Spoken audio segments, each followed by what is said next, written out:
Ladies and gentlemen, welcome to HIMediaTV News Update. I am your host, and free returns are going away by Nathaniel Meyerson at CNN. If you're thinking of sending back a disappointing gift you just received over the holidays, the return may bring even more disappointment. Americans have grown accustomed to free returns, but a growing number of retailers are charging fees as returns squeeze retailers' bottom lines. Macy's, Abercrombie, J.Crew, H&M, and other companies have all added shipping fees for mail-in returns. And it's not just the big mail brands either. 81% of merchants are now charging a fee for at least some methods of return, including, according to Happy Returns, a logistics company that specializes in returns. Amazon has started charging customers a $1 fee if they return items to a UPS store when there is a Whole Foods, Amazon Fresh Grocery Store, or Kohl's closer to their delivery address. Amazon also recently started flagging frequently returned products on its website. Amazon is adding the badge to product listings on items with significantly higher return rates for their product category, a spokesperson said. Return rates have spiked in recent years as shoppers buy more online. Shoppers are likelier to return purchases they haven't seen or tried in person, experts say. Customers sent back nearly 17% of the total merchandise they purchased in 2022, totaling to almost $1 trillion, according to data from the National Retail Foundation. That was up 8% from 2019. Meanwhile, NASA launches mission to intercept God of Chaos asteroid as it nears Earth's orbit. The agency spacecraft OSIRIS-REx, now named the OSIRIS Apex, was sent off to study the asteroid Apothesis, extremely close flyby to Earth in 2029, the likes of which hasn't happened since the dawn of recorded history. The spacecraft returned to Earth in September after spending 7 years collecting samples from the space rock Bennu.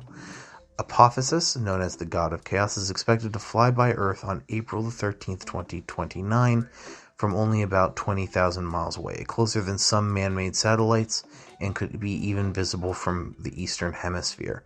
The rock, which measures about 370 yards across, only comes this close to Earth every 7,500 years.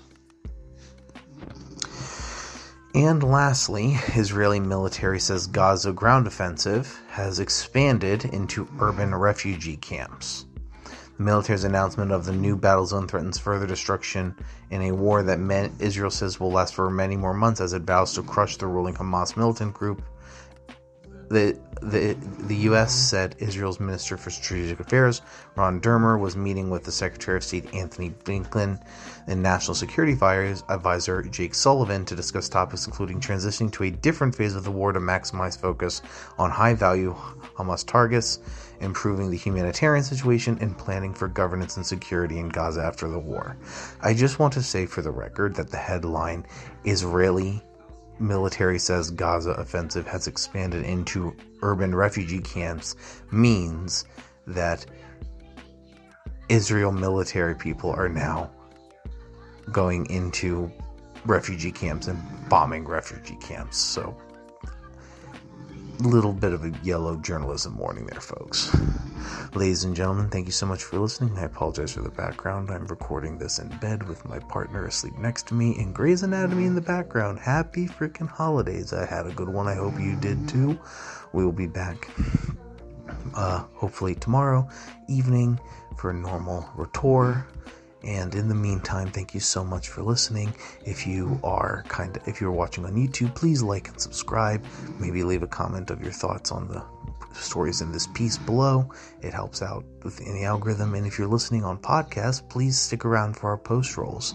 It helps support the show financially. Have a wonderful rest of your day, a very Merry Christmas, and a wonderfully happy holidays.